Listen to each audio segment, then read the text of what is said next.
శ్రీ లక్ష్మీ నరసింహస్వామి జ్యోతిష్యాలయం. కుటుంబంలో ఏ సమస్యకైనా 100% పరిష్కారం. విచ్చేయండి. సికింద్రాబాద్ రైల్వే స్టేషన్ దగ్గర రతిఫైల్ బస్ స్టాండ్ ఎదురుగా, సికింద్రాబాద్. సెల్ 9849783528. నమస్తే. ప్రస్తుతం మనతో పాటు ఉన్నారు సోషల్ యాక్టివిస్ట్ కృష్ణకుమారి గారు. నమస్తే అండి. నమస్తే. మంగ్లీ గారి ఇష్యూ ఏంటండి? రోజుకో వివాదం. అంటే ఇష్యూ ఒకటే అయి ఉండొచ్చులే కానీ కొత్తగా ఆధారాలంటూ బయటికి చూపిస్తూ ఉన్నారు. మిర్చి తోటలో ఆ ముగ్గురు ఉన్న ఫోటో ఒకటి బయటకు వచ్చింది. ఏం జరగబోతుందంటారు? ఇప్పుడు ఆమె ఆది నుంచి ఈ డబ్బులు దండుకున్న దానికి ఇక వాటిని ఏం పేరు పెట్టాలో అర్థం కావట్లేదు. కానీ వాళ్ళకి నాకు సంబంధం లేదు అంటుంది సింపుల్గా. సరే, ఆ సంబంధం లేదు అన్నదానికి కొంతమంది నమ్ముతున్నారు కూడా. సరే, నమ్మి ఆవిడ్ని అమ్మ మేము నిన్ను నమ్ముతున్నాము, నీ వైపే ఉంటామని కూడా కొంతమంది ఆవిడకి చెప్తున్నారు కూడా. సరే, ఏది ఏమైనప్పటికీ రోజు రోజు గడుస్తున్న కొద్దికి ఎంతో కొంత ఆమెకి ఈ బిజినెస్ తాలూకు డైరెక్ట్ సంబంధమా ఇండైరెక్ట్ సంబంధమా తెలియదు, కానీ ఏదో తెలిసి తెలియని సంబంధం అయితే ఉంది అని చాలా మంది నమ్ముతున్నారు. ఎందుకంటే ఆ రమావత్ మోదీ ఎవరు నాకు తెలియరు అన్నారు, కానీ ఫోటోల్లోనేమో ముగ్గురు మంచిగా ఉన్నారు. ఇప్పుడు ఒక సెలబ్రిటీతో తీసుకొచ్చిన ఫోటో ఎక్కడ ఉంటారు? ఏదైనా అకేషన్ లోనో ఫంక్షన్ లోనో ఉంటారు. మిర్చి తోటల్లో కూర్చుని, కానీ అది ఏఐ అంటున్నారు. ఓకే, ఏఐ అంటున్నారు. ఇంకోటి ఏంటి అంటే, ఇంకొక ఫోటో కూడా, ఇంకొక వీడియో కూడా బయటకు వచ్చింది. అదేంటి అంటే మంగ్లీ సిస్టరు మధు ఆపోజిట్లో మంగ్లీ వాళ్ళ అమ్మ. ఇప్పుడు ఆ సీన్ ఎలా ఉందంటే, ఇంటి అల్లుడు కూర్చున్నాడు, పెళ్ళికొడుకులాగా కూర్చున్నాడు. మధు చాలా వినయంగా నమ్రతగా కూర్చున్నాడు. అదే హాల్లో ఒక కుర్చీ మీద మంగ్లీ చెల్లెలు ముసిముసి నవ్వులు నవ్వుకుంటూ. అసలు విషయం ఏంటంటే, మంగ్లీ చెల్లెల్ని రమావత్ మధుకి ఇద్దామనుకున్నారు. ఎంగేజ్మెంట్ కూడా అయ్యిందని చెప్తున్నారు. కానీ ఈ విషయం బయటకు వస్తే గనక ఎక్కడ మంగ్లీ పైన వస్తుందోనని చెప్పి కొంచెము స్టార్టింగ్లో వాళ్ళే డైవర్ట్ చేశారు. మంగ్లీ సిస్టరు కాబోయే భర్త అని ఇంకొక పేరు తీసుకొచ్చారు, ఇతని పేరు కాకుండా. కానీ వాళ్ళు చాలా వ్యూహాత్మకంగా చేసామనుకున్నారు. కానీ చివరికి ఏమైంది అంటే, ఇప్పుడు వీళ్ళిద్దరూ ఫోటోలు బయటకు వచ్చినాయి, వీడియో అది. మరి వీడియో కూడా ఏఐ చేస్తారేమో నాకు తెలీదు. సరే, పోనీ అవి రెండు ఏఐ అనుకుందాం.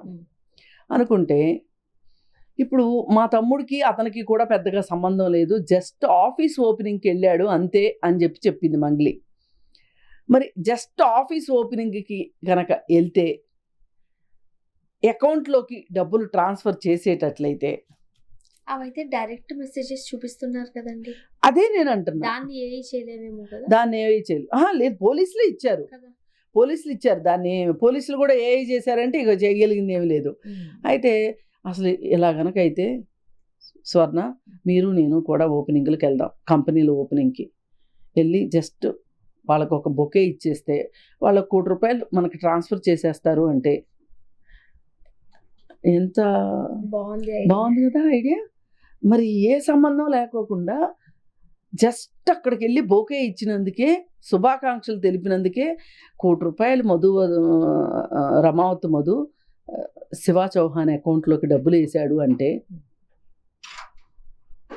ఓకేనా? అదే అంటున్నా నేను, బాగుంది. ఇది నమ్ముతారా మరి ఆమెను సపోర్ట్ చేసేవాళ్ళు?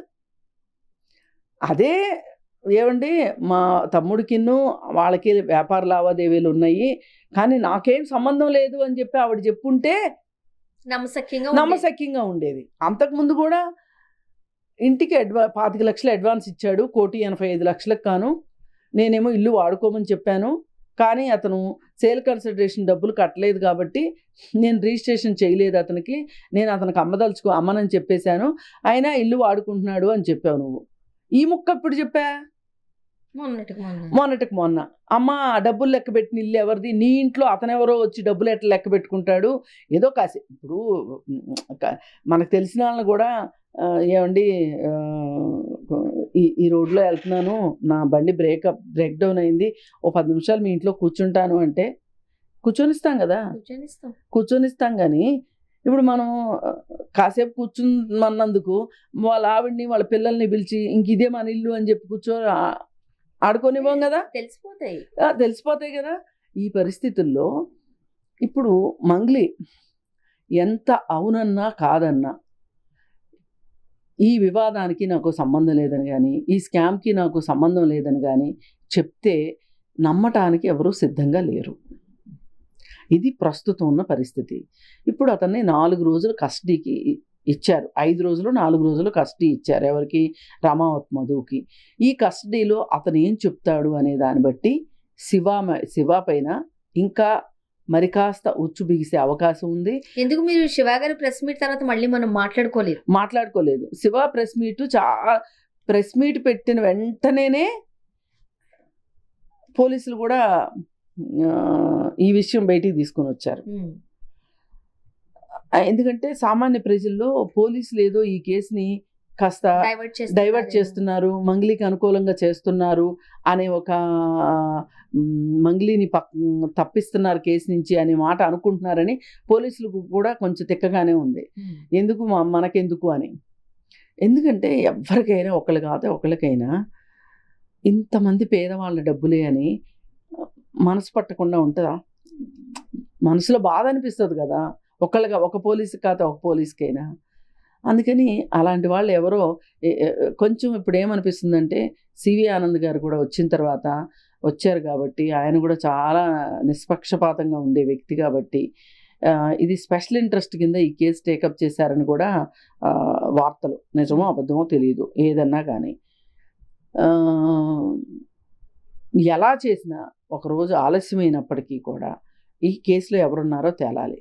కాకపోతే పొరపాటు ఎక్కడ జరిగిందంటే బాలాజీ నాయక్ని అతని ఇల్లు కాల్చేయడానికి వచ్చారు చాలామంది. వస్తే అప్పుడు అతన్ని అరెస్ట్ చేశారు. ఆ తర్వాత రమావత్ మధును కూడా అరెస్ట్ చేశారు ఒక కేసులో.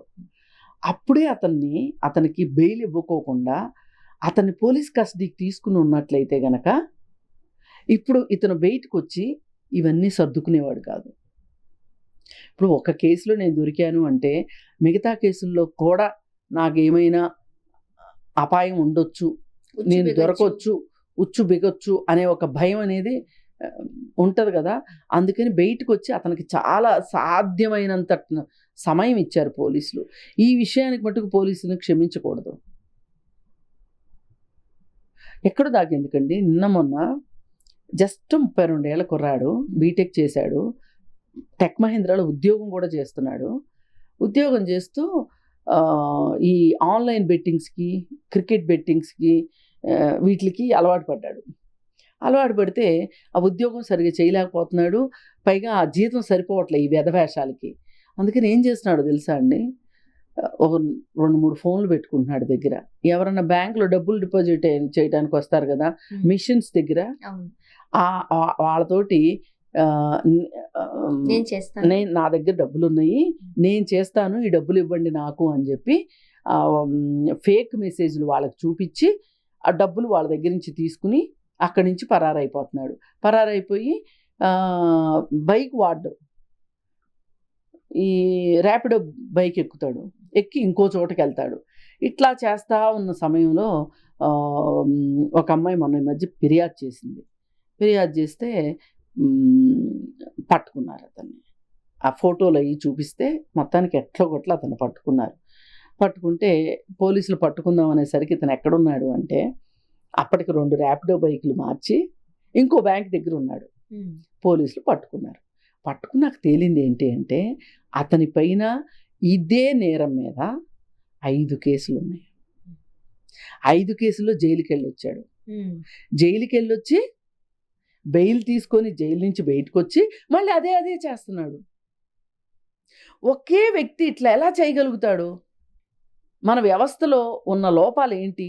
ఇప్పుడు టెక్నాలజీ బాగా వచ్చింది మనకి. ఇంత టెక్నాలజీ వచ్చినప్పుడు మనం ఒకసారి ఒక నిందితుడు దొరికాడు అంటే ఆ నిందితుడు మళ్ళీ రిపీటెడ్గా నేరాలు చేయకుండా ఉండటానికి మన దగ్గర ఏం మెకానిజం లేదా? ఇప్పుడు అతని కాళ్ళకి ఏదో సంఖ్యలు వేసి, చేతులకు ఏదో సంఖ్యలు వేసి అతను చీకటి కొట్లో ఉంచమని ఎవరూ చెప్పట్లే. కానీ ఈ నేరం చేశాడు అన్నప్పుడు అతన్ని మనము గమనించలేమా? గమనించగలం, కానీ ఎక్కడో జరుగుతుంది లోపం.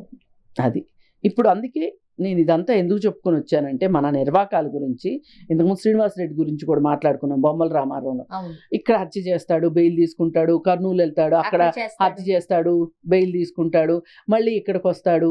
వాళ్ళపైన మానిటరింగ్ ఉంటది, మానిటరింగ్ ఉండాలి. అయినా సరే మరి వీళ్ళు ఎలా తప్పించుకుంటున్నారు? లేదని అర్థం. మానిటరింగ్ ఉంటే ఎలా తప్పించుకుంటారు?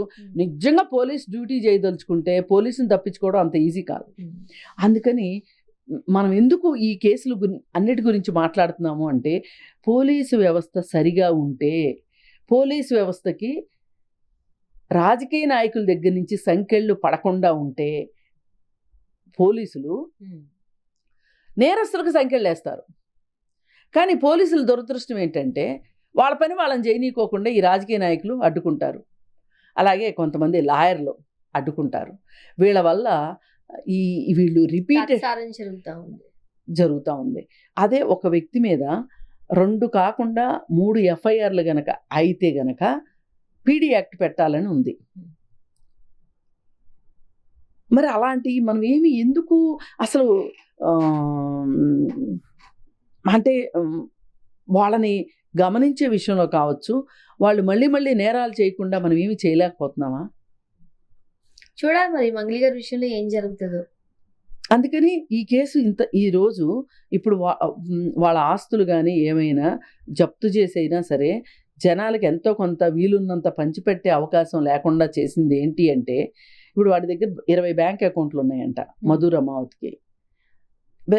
20 బ్యాంక్ అకౌంట్లో ఎందుకుంటే డబ్బులు ఎవరో ఒకరికి ఇట్లా ఈ శివా చౌహాన్ అన్నోడికి డబ్బులు వేసేసి, ఇంకోటికి డబ్బులు వేసేసి, ట్రాన్స్ఫర్లు పెట్టేసేసి, ఇప్పుడు ఈ మధ్యకాలంలో వాడు అదే పనులు చేస్తుంటాడు. కానీ ఇప్పుడు దొరికాడు కాబట్టి ఇప్పుడు వీడు 20 అకౌంట్లు సీజ్ చేశారు. ఈ 20 అకౌంట్లు సీజ్ చేసిన తర్వాత ఇప్పుడు ఈ అకౌంట్ల నుంచి ఎవరికి డబ్బులు వెళ్ళి అని చూస్తారు. ఇప్పుడు మీకు వచ్చినా నాకు వచ్చినా మనలో కూడా పట్టుకుపోతారు.